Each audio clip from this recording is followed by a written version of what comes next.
Você vê que em João, né, você tem um movimento anti-judeu, né? É Sim. um negócio que tenta culpar os judeus ali pela morte do personagem Jesus.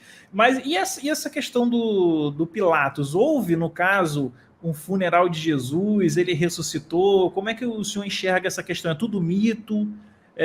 Pouca coisa se Então, salva? então o Império Romano não inventou a crucificação. Não é ele quem Sim. inventa isso. Desde os antigos indianos, persas, todo o período helenístico, não é? Toda essa longuíssima história, a crucificação está lá. E um ponto em comum da morte por crucificação, os romanos vão agregar outras duas. Além da morte por crucificação, eles vão agregar também queimar o indivíduo, joga piche, risco fósforo, e espetáculos romanos onde indivíduos vão lá lutar com feras. Todas essas três mortes, elas têm um único objetivo: não deixar memória. De modo que revoltosos,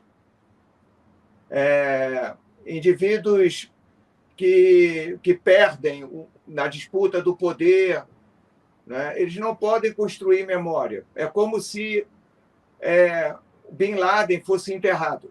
Porra, Uhum. caramba, aquilo ali em torno do Bin Laden, do túmulo, viraria uma peregrinação sem fim. Né? Tamanho ódio que as pessoas sentem no contexto ali do Oriente Médio aos norte-americanos. Né? Ou nessa política xenófoba europeia, tivesse ali o túmulo de Adolf Hitler. Porra, aquilo ali ia estar. Então, a morte por crucificação, ela tem um princípio simples e básico. Não é? Inexiste processo, então o indivíduo é preso e imediatamente crucificado. De modo que, enquanto ainda está vivo, preso na cruz, as aves de rapina, que já sabem que ele não pode se mexer, já estão comendo ele. Então, tem relatos na documentação latina, documentação romana, que é dito com todas as letras: a ave está pegando o olho do cara e ele não tem como se mexer. Né? Então, ele vai sendo todo devorado. A ave está pendurada no ombro, na perna, onde puder, na cabeça, está comendo. Né?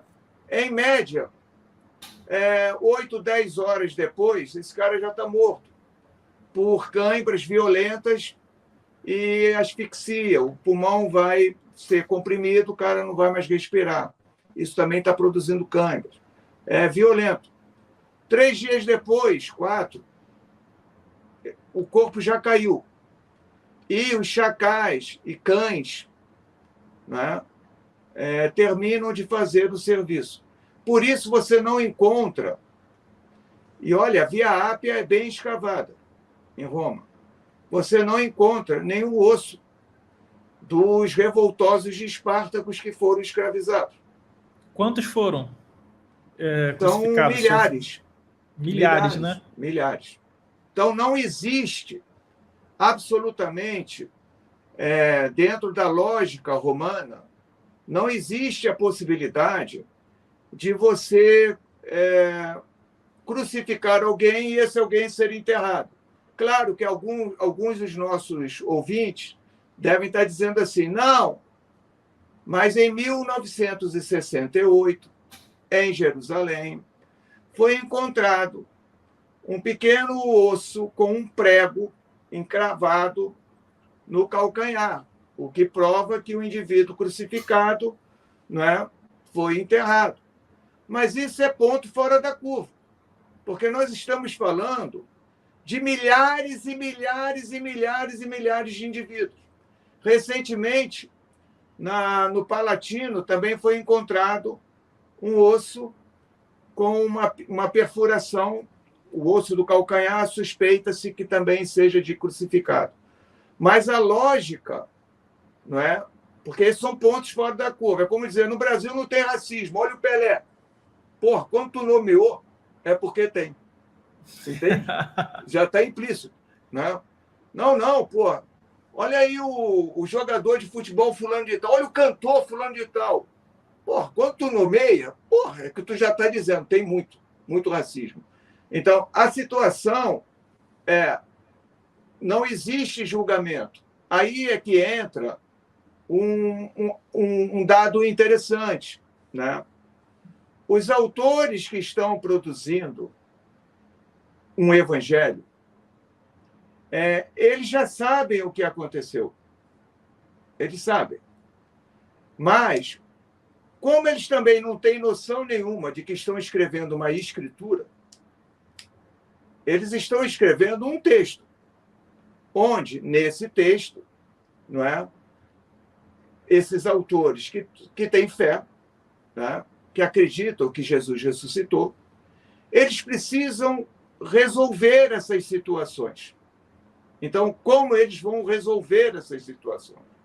Então, eles vão criar cenários, vão criar personagens para poder explicar, não é, como se chega à ressurreição de Jesus. Então, por exemplo, o tribunal é levado ao Sinédrio, o Sinédrio manda a Pilatos, Pilatos manda a Herodes, Herodes devolve a Pilatos, que manda crucificar. Isso é uma criação literária do autor. Isso não é história. Não era assim na história que funcionava. Não. O que é história no caso de Jesus? Esse indivíduo que cria um reino de Deus, né, e está ali anunciando, é lido pela autoridade romana como mais um desses desordeiros que está querendo criar problema. Vai que esse reino de Deus vem mesmo. Né? Já existe um Deus, que é o imperador. Ele é divus. Ele é divino. É em vida. Então, o próprio reino... Flávio José achava o Vespasiano ungido, né? Exatamente. Entende? Então, esse aspecto é pura literatura. É pura construção literária. Um outro dado, Judas. Judas é uma criação literária. Ele só irá aparecer quando Jerusalém cair, quando o templo cair. Por quê? Porque agora Marcos, entre aspas, o autor de Marcos, tem toda a liberdade de falar, não é? E responsabilizar o etnos judaico pela morte de Jesus. Então, quem é Judas? É Judá, é Judeia, é judeu, sabe? Está falando do etnos. Agora, vamos definir quem é Judas. É o que não tem amigos, é o que ama dinheiro, é o que gosta de trair. É a caricatura do judeu. Foi isso que Marcos fez. E o chão, a base outra coisa, do a gente sabe que os autores do Novo Testamento, eles adoravam fazer paralelismo com o Velho, né? Por Mateus é paralelismo o tempo inteiro. E, por exemplo, a gente vê o paralelismo Judas com Judá, né? Que é o que fez a traição ali do José do Egito, né? Então... O Elson, ele está perguntando aqui para o senhor se o Jesus Barrabás, né? Que era o prisioneiro ali que estava sendo dado à multidão para ser escolhido entre Jesus e Jesus Barrabás, se ele existiu de fato na história. O que o senhor tem a dizer sobre esse personagem aí? Nada. Invenção também? Tudo ali é literatura, cara. Por exemplo, José de Arimateia. Como é que a gente sabe que esses caras são personagens literários? Como é que se pega isso? Indivíduos que não têm passado e também não têm futuro e aparecem pontualmente para resolver uma questão, a probabilidade de ser uma construção literária do autor para resolver um problema pontual é gigantesca. Pega o caso de José de Arimateia. Crucificados não são enterrados. Já expliquei o motivo. Né? Não se tem memória. Ora, como o Império Romano é altamente hierarquizado, né? Com uma violenta concentração de riqueza, o rico vai conversar com o rico. Ele não vai perder tempo com o pobre. Imagina uma embaixada de miseráveis camponeses judeus indo falar com Pilatos para pedir o corpo de Jesus. Não sairiam vivos do sentinela. O sentinela já mataria todos ali. Percebe? Agora, perceba. Boa sacada essa, hein? Hã? Boa sacada essa, hein? É. Agora, perceba como é que Arimateia é apresentado. Um homem rico, alguém do sinédrio. Então, já está dando a indicativa. Um homem poderoso. Ele vai a Pilatos. O sentinela não para um homem desse. Pilatos está lá para recebê-lo. Então, Pilatos diz, tudo bem, pode ir lá, pode baixar o corpo. Aí vem o segundo dado. Como há um costume, uma tradição judaica de se reutilizar túmulos, é preciso deixar claro que onde o corpo de Jesus vai ser enterrado é um túmulo novo, que nunca foi usado. Conveniente, né? Vai que tivesse lá, fosse já um túmulo antigo, alguém poderia dizer, não foi Jesus. Foi o Barrabás que ressuscitou. Percebe? Então, para não ter dúvida, o cara vai criando todo o cenário. Entende isso? Isso é literatura. Agora, no processo histórico, quando chega lá no século IV, isso é escritura, porra. Isso já perdeu o sentido de literatura. Isso já virou um texto que é revelado. Uhum. É como o material paulino. O cara está escrevendo uma carta para o Antônio, dizendo, Antônio, olha só, meu irmão, eu fui aí, te expliquei como é que tem que ser, tu está fazendo tudo errado, cara. Vamos acertar o caminho? É isso que ele está escrevendo. De repente, a carta vira uma escritura inspirada por Deus.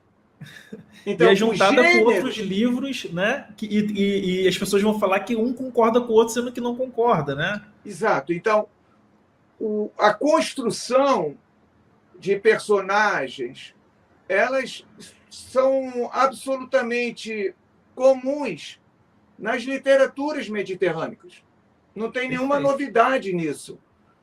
Isso é rastreável pela história. Claro, a novidade é 2000 anos depois, isso ter sido perdido. Portanto, José de Arimateia é alguém real. Muito embora eu não saiba de onde ele veio, muito menos para onde ele foi. Entende? Uhum. Eu só sei que ele cumpriu um papel importante, como Judas. Ora, qual é o pensamento chave, básico, cristão? Todo mundo tem direito a errar, pô. E tem direito a pedir perdão. Percebe? Então, quem é Judas? Judas é o único indivíduo que não tem direito a perdão. Porque ele já nasceu selado. Uhum. Ele não tinha o direito de falar, olha só, cara, eu não quero te trair. Porque se ele não é traído, Jesus não é traído por Judas, toda a história salvífica fica interrompida. Uhum. Então, Judas precisa trair, independentemente de ele querer ou não. Então, isso já é em si contraditório com todo o ensino cristão no longuíssimo processo histórico. Até o último segundo, o cara que estava lá do lado de Jesus, Jesus, lembra de mim aí, cara. Hoje lá no paraíso. Percebe? Agora, Judas não. Pedro também traiu, né? Mas teve direito a perdão. Mas um não pode ter, porque senão o processo, a história salvífica não aconteceria. Então, não tem história, né, professor? É literatura.